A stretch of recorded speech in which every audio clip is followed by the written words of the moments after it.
Bonjour à toutes et à tous. Ce cours du Management 2 est destiné aux étudiants du deuxième semestre, groupe G et H.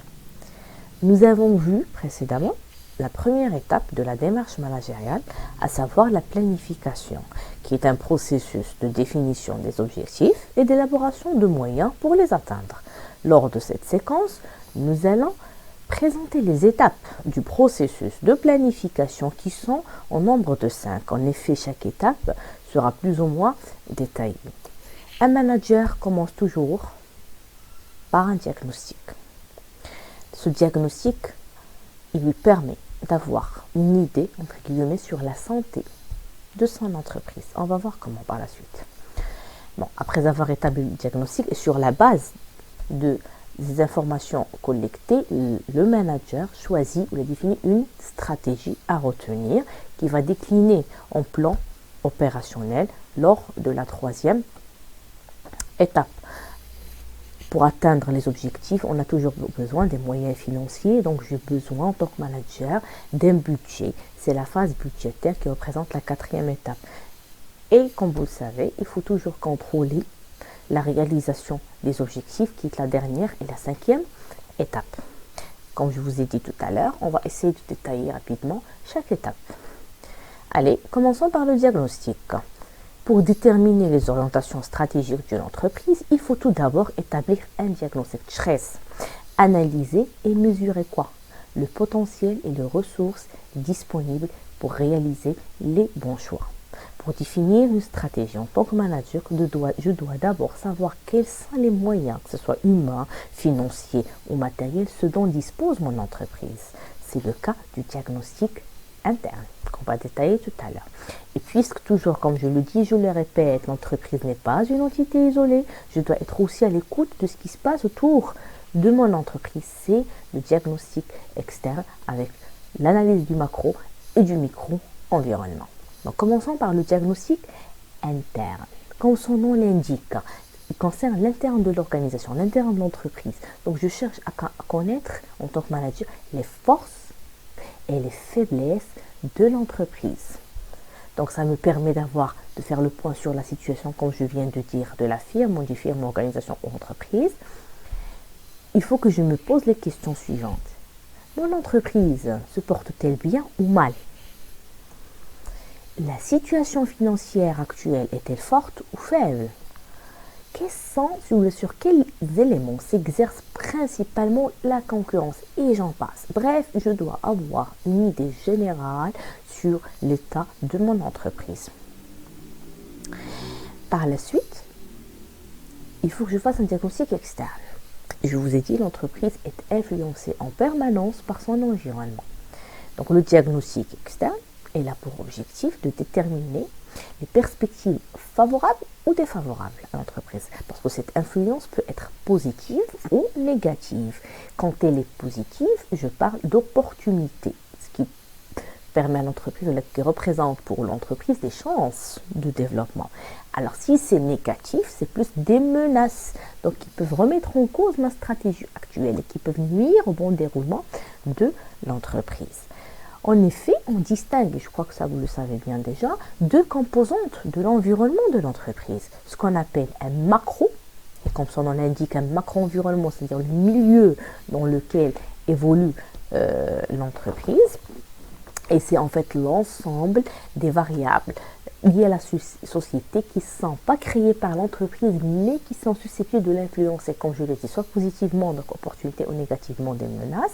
Il y a la deuxième composante, qui est le micro-environnement, qu'on va détailler aussi, qui correspond à l'ensemble des éléments proches de l'entreprise, susceptibles d'influencer bien évidemment son comportement. On va un petit peu, donc j'ai détaillé le macro-environnement. Alors, comme je le disais toujours à mes étudiants, la formule PESTEL. Donc, ce sont les composantes du macro-environnement. P, c'est comme politique. E, est économique. S, sociologique. T, technologique. E, écologique. L, légal. Pour la partie politique, alors là, la composante, si vous voulez, politique du macro-environnement. De quoi s'agit-il? Ce sont les contraintes politiques qui sont d'ailleurs inéluctablement parmi les facteurs qui peuvent restreindre l'activité des entreprises. Par exemple, dans un pays dans lequel on trouve une politique protectionniste, l'État va contrôler, avoir une mainmise sur toutes les activités économiques. Donc comme ça, l'entreprise devrait penser à développer des stratégies en adéquation, en fait, entre guillemets, avec la couleur politique du pays où elle est productive. Deuxième composante, dite la composante économique. La croissance, comme la croissance, les éléments, la croissance économique, le taux de chômage, ils vont influencer les revenus des consommateurs et donc leur pouvoir d'achat. Exemple. Une crise économique a pour effet de réduire les dépenses des consommateurs, par exemple, pour les loisirs. Donc, si je suis une entreprise qui opère dans le secteur touristique, je serai impacté négativement par ce facteur. Troisième élément, la partie sociologique, le facteur sociologique. Il est déterminé par la culture, l'éducation, les modes de vie. Donc, il implique les valeurs communes qui concrétisent un peu l'appartenance à un groupe. Ces valeurs ont une influence sur les comportements des consommateurs. Exemple, actuellement, on vit le nombre croissant des femmes travaillant à réduire le temps consacré à la préparation des repas. Donc, on a plus de femmes qui travaillent, donc ils ont moins de temps pour préparer les repas. Regardez l'impact positif. Ça a favorisé la consommation des plats déjà préparés. Donc, c'est un marché porteur, par exemple, pour les entreprises opérant enfin, le secteur des plats surgelés. Quatrième composante, la composante technologique. Comme son nom l'indique, il résulte du progrès technique, des innovations, des brevets qui influencent le produit, la production, l'organisation, la communication. Alors cet environnement, il offre de nombreuses opportunités, mais aussi des menaces dans le domaine commercial.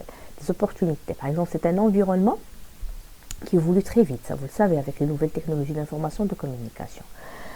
Mais il peut constituer, comme j'ai dit, des menaces. Par exemple, le développement de téléphones portables a eu un impact très négatif sur les cabines téléphoniques qui sont dans les rues. Personne ne les utilise maintenant.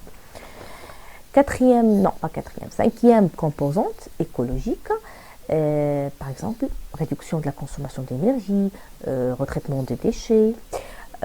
Actuellement, la consommation des ampoules électriques, des appareils électroménagers, même la motorisation de voitures, la consommation d'elle est devenue un argument de vente pour les fabricants. Encore les facteurs légaux, par exemple la mise en place de nouvelles normes, développement des taxes sur certains produits, par exemple le développement des emballages recyclables, ainsi de suite.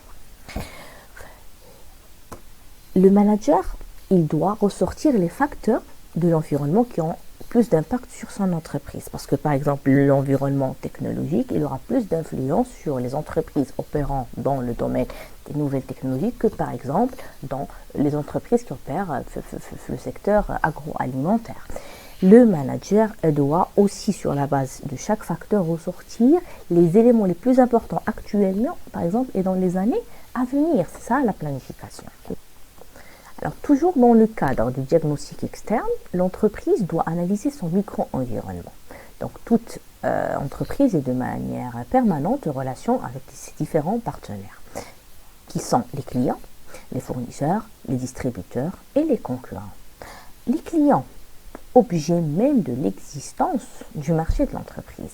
Il faut savoir que l'insatisfaction des clients est l'une des principales menaces, par exemple, pour une entreprise. Et les clients ne sont pas nécessairement que les clients, donc le client n'est pas seulement le client final. Vous allez voir ça en détail lors du cours du marketing. Aussi, les concurrents. Écoutez, je ne suis pas seul sur le marché. L'entreprise a des concurrents, je dois connaître leur nombre, leur poids, leur chiffre d'affaires, leur part de marché, leurs forces, leurs faiblesses, les avantages concurrentiels. Le mieux, ça veut dire ce qu'ils ont de plus que moi par rapport à mes produits, leurs projets futurs et même les concurrents potentiels, c'est-à-dire ceux qui ne sont pas mes concurrents mais qui sont susceptibles d'un jour de devenir un concurrent. Les distributeurs. les distributeurs, que ce soit grossistes ou détaillants. Par exemple, le groupe Danone, ils ne vont pas directement au consommateur final. Ils passent par les distributeurs, comme les hypermarchés, donc les grandes et moyennes surfaces, ou encore les détaillants, les épiceries du coin. Alors, les grossistes ou détaillants, ils peuvent exercer une influence sur le prix de vente, parce qu'ils ne distribuent pas gratuitement, ils distribuent moyen une marge. Donc, cette marge, il y aura certainement une influence sur le prix final. Ils peuvent aussi exercer une influence positive, bien évidemment, ou négative, sur l'image du produit. Enfin, les fournisseurs de matières, d'équipements, de services. Donc, leur capacité est imposée plus ou moins, donc leurs conditions. Parce que le prix de la matière première, vous savez, ça influence le prix final aussi, la qualité de la matière, ainsi de suite. Donc, généralement, on les appelle le management stratégique, les 5 forces de Michael Porter. Bien, donc, est-ce que vous ne remarquez pas qu'il y a une panoplie d'informations collectées? Alors, il faut les réorganiser, n'est-ce pas? Donc, pour justement, l'ensemble de ces informations collectées lors du diagnostic, à la fois interne et externe, peuvent être rassemblées dans ce qu'on appelle la matrice SWOT, qui fera l'objet de la séquence suivante.